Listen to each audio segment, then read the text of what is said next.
வணக்கம் DJ black. இப்போது அண்ணன் வந்து நாகப்பட்டினத்தில் பேசினார்ல, ஒரு குடும்பமே வந்து சுரண்டுதுன்னு. அது உண்மைதான். ஏன்னா இப்போ வந்து சிஎம்மோட சேலரி வந்து 2 லட்ச ரூபாயிலேருந்து 4 லட்ச ரூபா பெர் மந்த்து. மாதத்துக்கு 2 லட்ச ரூபாயிலேருந்து 4 லட்ச ரூபா. ஓகேங்களா? அப்படி இப்படின்னு பார்த்தீங்கன்னா எம்எல்ஏக்கு ஒரு 25,000 40,000 வச்சுக்கோங்களேன். அப்படிப்பட்ட சிஎம்முக்கு ரெஜின் மூவி பண்ணுறதுக்கான, அதாவது என்ன சொல்லுவாங்க, படத்துக்கெலாம் பணம் கொடுப்பாங்கல்ல ப்ரொடியூசர்ஸ், அந்த மாதிரி தொழில் எப்போ தொடங்கினாங்க, அதில் எவ்வளோ ப்ராஃபிட் பார்த்தாங்க, அவங்களுக்கு எப்படி அவ்வளோ கோடி சொத்து வந்தது, நான் எல்லோரும் தான் கேட்குறேன். இப்போ நாட்டை ஆண்ட எல்லாரையுமே நான் கேட்குற கேள்வி ஒன்று என்னென்னா, 5 வருஷம்னு எடுத்துட்டா கூட 4 கோடியே 80 லட்ச ரூபா, 2 கோடியே 40 லட்ச ரூபா நினைக்கிறேன், சம்திங். ஆமாம், 2 கோடியே 40 லட்ச ரூபா வருது 5 வருஷத்துக்குன்னா. நீங்கள் அதை வச்சு என்ன பண்ணீங்க? தண்டலுக்கு ஒரு பிஸ்னஸ் பண்ணீங்களா? இல்லை ஏதாவது சினி ஃபீல்டில் உள்ள நுழைஞ்சிங்களா? இல்லை என் கையில் இவ்வளோ பணம் இருக்குது. இப்போது எனக்கு தெரிஞ்ச ஒரு ஆள் பால் கடை பிஸ்னஸ் தான், எப்படி சொல்கிறது, ஆவின் பால் தான் வச்சுட்டு இருந்தார். அவர் உள்ளே போனார், சினி ஃபீல்டு உள்ளே போயிட்டு ஏதோ ஒரு படத்தை ப்ரொடியூஸ் பண்ணார். 1 கோடி ரூபாய் லாஸு. எப்படி 1 கோடி ரூபாய் லாஸு? சினி ஃபீல்டில் வந்து ஒருத்தனை தூக்கியும் விடும், டவுனும் ஆக்கிடும். அப்படி இருக்கும்போது உங்களுக்கு எப்படி சார் அவ்வளோ கோடி சொத்து வந்தது?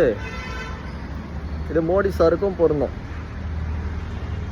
சரிங்களா? ஏன் மோடி எழுக்கிறேன்னா, இப்போ ஜெயிக்க வேண்டியது காங்கிரஸ் ஆச்சு. நைட்டோட நைட்டாக 10 எம்எல்ஏக்களே எப்படி வாங்கினாரு? நான் கேட்குற தப்பாக இருக்கான்னு மட்டும் சொல்லுங்கள். இப்போது நான் வந்து சும்மா உங்களை கூப்பிட்ற, இந்த வேலைக்கு வாப்பான்னு சொன்னால் நீங்கள் வருவீங்களா? நீங்கள் வந்து 15,000 சம்பளம் வாங்கிட்டுருக்கீங்க ஒரு கம்பெனியில். அதை விட 1000 ரூபாய் கம்மி சம்பளத்தில் நான் உங்களை வேலைக்கு கூப்பிட்டா நீங்கள் வருவீங்களா? யாராக இருந்தாலும், நானாக இருந்தாலும் வரமாட்டேன். 14,000 சம்பளத்துக்கு நான் போக மாட்டேன். நான் வாங்குறது 15,000 சம்பளம். 14,000 சம்பளத்துக்கு கூப்பிட்டா யாராக இருந்தாலும் போக மாட்டோம். அதுவே அந்த 5 ரூபா சம்பளம் வாங்குகிறோம், கூப்பிட்றவன் 30,000 வாங்கி தரோன்னா கண்டிப்பாக போவோம். அப்போது அந்த 10 எம்எல்ஏவும் விலை கொடுத்து வாங்கப்பட்டனர். புரிஞ்சா? அதனால்தான் அண்ணன் சொன்னார், குடும்பமே சம்பாதிக்கிறாங்க அரசியல்ன்ற போர் வேலைன்னு. 2026 மாற்றத்தை எதிர்நோக்கிறவங்களாம் இந்த வீடியோக்கு ஒரு லைக் கொடுங்க, ஷேர் பண்ணுங்கள், கமெண்ட் பண்ணுங்கள். நீங்கள் வேணால் போட்டு பாருங்கள். அதாவது ஒரு எப்படி சொல்கிறது, மாத சம்பளம் வந்து 4 லட்ச ரூபானா வருஷத்துக்கு எவ்வளோ ஆகுது, அதுவே 5 வருஷத்துக்கு எவ்வளோ ஆகுதுன்னு போட்டு பாருங்கள். 2,80,000 தான் வருது. 2 கோடி 80 லட்ச ரூபா வருது. அதை வச்சு அவங்க எப்படி பண்ண முடியும்?